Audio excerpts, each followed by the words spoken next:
Tā mēs sēdam šitā.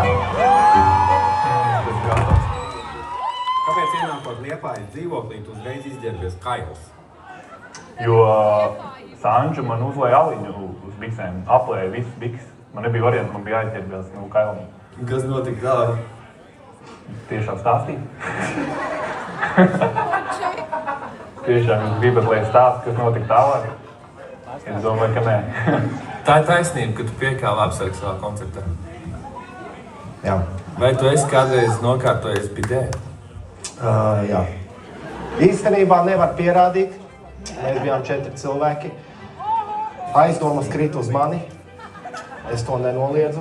Es biju kunga prātā, bet visi bija kunga prātā. Bet zinot manu raksturu, visdrīzāk es toreiz pietaisīju bidē, bet nevienam nav pierādījumu. Tā vienāds. Vai tā ir taisnība, ka tu nelaidi ārā Saldus kluba īpašnieku no viņa kluba, jo tu nogūlies durvīm pretī? Nu, jā. Nu, katrā ziņā beidzās koncerts Saldu.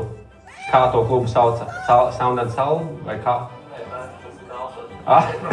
Jā, vai es apgūlos. Nu, kaut kāds atpūtos. Tad ir žēl. Mēs negribējām braukt mājās vienkārši. Armands bija nokritis pie durvīm un nelaida vienkārši guļus ārā. Pirmkārt tā nebija, nemaz iesākums viss izdomās. Kurš uzvarēja Kailo Džeku wrestlingā Liepājā? Nu, es varu. Kā tāds izdevās? Ar pieredzi.